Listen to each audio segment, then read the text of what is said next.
All right, ready to dive deep. Today, it's the humble self-concept method. Ever heard of it? It's pretty fascinating stuff. Yeah, the idea is there's this like species-wide skills gap, Right. right? And it's messing with us. How we see ourselves, interact with the world, all of that. It really does. It impacts so much of our lives. And get this, apparently this method can lead to, well, a better life, maybe even a better society.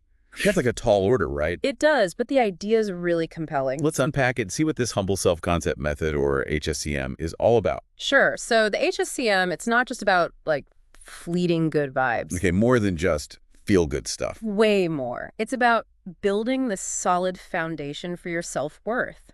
So you can handle, well, everything life throws at you with a bit more grace, you know? I like that. So not another self-help fad. Definitely not. Think about it like when you were a baby learning to walk. You fell down, what, a million times? But you didn't quit, did you? You got back up, tried again. That's true. Persistence. But somewhere along the way, we kind of lose that resilience. When it comes to like our self-concept, who we think we are. It's like we're scared to fall down emotionally, right? Yeah. Afraid of those tough feelings, Yeah. guilt, shame, embarrassment. Exactly. We avoid them like the plague. So we try to, I don't know, sidestep all that stuff. Yeah. But doesn't that backfire somehow? It totally does. And the source material, it argues that we're just not taught how to actually deal with those feelings, those what they call self-correcting pains. Self-correcting pains, huh? Yeah, isn't that an interesting way to put it? The source material even has some assessment questions for you to think about, like, do people always have value?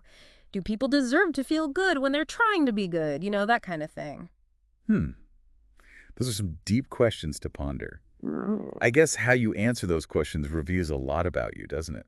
It really does. It might even indicate whether you lean more towards shame or pride, which, could influence how receptive you are to this whole method. So if we don't learn these skills, how to handle these pains, what happens then? We develop what they call a fragile self-concept. Our sense of worth, it becomes totally dependent on things outside of us. Getting praise, succeeding, fitting in, all that. So we're constantly looking outward for validation instead of, I don't know, finding it within. Right. And that's what they call the zero-sum validation scarcity mindset. Like validation is this limited thing, and if someone else gets some, it means there's less for you. So we're all competing for it. That explains a lot about, well, just about everything. Like social media, everyone trying to outdo each other. Exactly. And to protect ourselves from this, this perceived scarcity, we develop all sorts of coping mechanisms. Like denial, blame, just trying to avoid it all. All of that. We learn these defenses as kids to avoid those uncomfortable self-correcting pains we talked about. Nonsense, but But while they might give us some temporary relief, they also block us from really looking at ourselves honestly, learning from our mistakes and actually growing. So what does this humble self-concept method, this HSCM, actually offer? How does it help with all of that? Well, it helps us change our whole perspective on self-worth. Instead of constantly chasing that external validation, we can learn to ground our sense of worth in something way more stable, unshakable even. Sounds good in theory, but how do we actually do that? What does that even look like? So it sounds good in theory, but how do we actually do that? What does that even look like, this whole grounding our self-worth thing? Well, it starts with kind of realizing that a lot of the beliefs we cling to, the ones we use to like validate ourselves, they're often, well, pretty shaky. Shaky, Yeah, like built on biases, assumptions, or just, straight up bad information. So we're building our sense of self on, what, a foundation of sand? No wonder it feels so unstable. Exactly. And because we're so attached to these fallible beliefs, we feel this need to defend them at all costs. Makes sense. We don't want that foundation to crumble, right? Right. So we get into arguments, we refuse to even listen to other perspectives, and we miss out on chances to actually learn and grow. It's funny. I was just reading an article about how, like, political polarization is getting worse. And it was talking about exactly that, how people are so stuck in their own beliefs, they can't even have a civil conversation with someone who disagrees. Oh, yeah, that's a perfect example of how this need to be right plays out in the real world. And it's not just politics, is it? Nope, not at all. Relationships, workplaces, families, it's everywhere. So what's the alternative? If we're not supposed to dig in our heels and fight for our right to be right, what does the HSCM suggest? Well, with a humble self-concept, you approach those conversations way differently, with more, I don't know, curiosity, openness, You can listen to the other person without feeling like, oh no, my whole worth is being attacked. That's a huge shift, like taking the ego out of the equation completely. Exactly. And the benefits of that shift, well, they're pretty amazing. Okay, I'm all ears. What kind of benefits are we talking about here? Well, for one, you start to feel just more at peace. You're less defensive, more open to learning new things, and more willing to have those tough conversations without getting, totally triggered. That's pretty good already. But you said Good. there were long-term benefits too, right? Absolutely. Over time, as you keep cultivating this humble self-concept, you'll see your relationships get better, you'll be more resilient when you face challenges, and you'll actually have a greater capacity to like make a positive impact on the world. It's funny because it seems kind of counterintuitive, right? You'd think that being humble would make you less confident, less likely to take risks. But it sounds like it's the opposite. It is, because when you're not so worried about protecting your ego all the time, you're actually more free to be authentic, more compassionate, and way more courageous. Okay, I'm sold. But how do we actually start developing this humble self-concept? What are the actual steps? Well, the good news is the HSCM gives us a pretty clear roadmap. It outlines 7 specific steps you can take to start shifting your perspective and building that more resilient sense of self. 7 steps, huh? That sounds manageable. What's the first one? First step is all about assessment and, as they call it, disarmament. Disarmament. Okay. I'm intrigued. What does that involve? It starts with taking an honest look at your beliefs, right? The ones you have now, and how they're affecting your self-concept. Remember those assessment questions we talked about? Like whether people deserve to feel good about themselves, have value, even when they make mistakes. Yeah, those were thought-provoking. Right. Well, those questions can help you figure out if you tend to be more shame-centered or pride-centered, And that matters. Why? because it'll affect how you approach the rest of the steps. Ah, okay. So someone who's more shame-centered might have an easier time accepting their own fallibility, while someone who's more pride-centered might need to work harder on letting go of that need to be right. Exactly. And once you've got a sense of your starting point, you can start building what they call your target humble self-concept. Oh, yeah, right.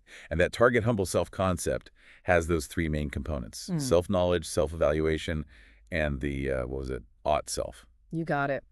And those 3, they form the foundation for a much more stable, resilient sense of self-worth. This is all so fascinating, but I gotta admit, I'm feeling a little overwhelmed. There's a lot to unpack here. I get it. It can feel like a lot at first. But remember, this is a journey, and you don't have to go it alone. Well, luckily, we have you as our guide. And you mentioned 7 steps, so I'm guessing there's a lot more to explore. There is. In our next deep dive, we'll go into more detail on each of those steps. We'll give you some practical tools and strategies you can start using, right away to develop your own humble self-concept. Awesome. Can't wait. But before we move on, I want to leave you with this thought. Imagine a world where, like, everyone embraced these principles, the HSCM. Mhm. How do you think our interactions would change? How would society be different? Wow, that's a powerful question. It Yeah. really speaks to the potential of this method. It's not just about personal growth, is it? It's about creating a more compassionate, understanding world. Exactly. And that's why I'm so passionate about sharing this work. It has the power to change, not just our own lives, but the world around us. All right, welcome back to our deep dive. Still with us. Glad to be here. So for anyone just tuning in, we're talking about the humble self-concept method That's right. and this idea of a species-wide skills gap. Yeah. Basically, a lot of us just never learned how to handle those inevitable, stumbles, Right. life's What- curveballs, yeah. Those emotional bumps in the road. the self-correcting pains, as they call them. Guilt, shame, embarrassment, all that fun stuff we usually try to avoid. Which ironically prevents us from developing a truly strong, resilient self-concept. Right. So how do we bridge that gap? You mentioned 7 steps, right? Can we get into the nitty-gritty of those? Absolutely. We've already touched on step 1, that's assessment and disarmament. Taking stock of your current beliefs and figuring out if you tend to be more shame-centered or pride-centered. Right. Helps you figure out where you're starting from on this whole journey. Exactly. From there, step 2 guides you in building what the HSCM calls your target humble self-concept. Remember, this is about grounding your sense of worth in something much more stable than, just fleeting external validation. And if I remember correctly, there are those 3 main components to that target self-concept: self-knowledge, self-evaluation, and the ought self for You all got you. it. Self-knowledge, that's all about acknowledging, hey, we're all fallible. We make mistakes. We all have blind It's spots. about being honest with ourselves without, beating ourselves up. Yeah. Exactly. And then there's self-evaluation, which encourages us to see that our worth isn't like dependent on our successes or failures. We're inherently worthy just because we're human and we're trying our best. Takes the pressure off needing to be perfect all the time. Totally. And lastly, the ought self, it reminds us that this inherent worthiness, it justifies self-compassion, forgiveness, patience, setting boundaries, and, pursuing positive change. So not lowering our standards, but just being, well, kinder to ourselves along the way. Exactly. Now, once you have a good grasp on this target self-concept, step 3 invites you to reframe some of those past experiences through this new lens. So instead of dwelling on past mistakes, letting them define us, we can see them as opportunities for growth. Exactly. Take the lessons without carrying all that extra baggage of shame or regret. Okay, that makes sense. But what about pride? I mean, we talked about how needing to be right can be a big obstacle to this whole humble self-concept thing. Right, and that's addressed in step 4. It's about learning to, well, enjoy pride, but not let it get, like, tangled up with your self-worth. So we can still be proud of our accomplishments, but we don't need to cling to them to feel good about ourselves. Right, you can celebrate your wins without making them the only measure of your value. Okay, so we've assessed our beliefs, built a new target self-concept, reframed our past, learned how to handle pride. What's next?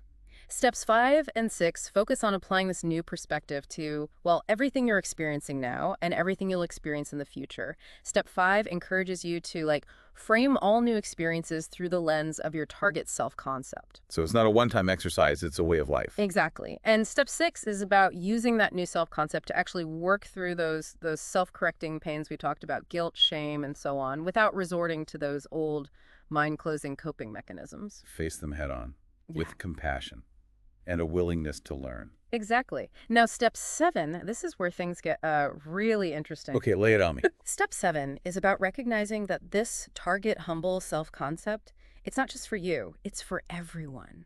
So extending that same compassion, that understanding, even to people who, mess up or have beliefs that are totally different from ours. Exactly. It's about recognizing that everyone's on their own journey, carrying their own baggage. Everyone deserves kindness. Wow, this is really resonating with me. It's like this isn't just about individual growth, it's about building a more compassionate world. That's exactly it. And that's what makes this work so powerful.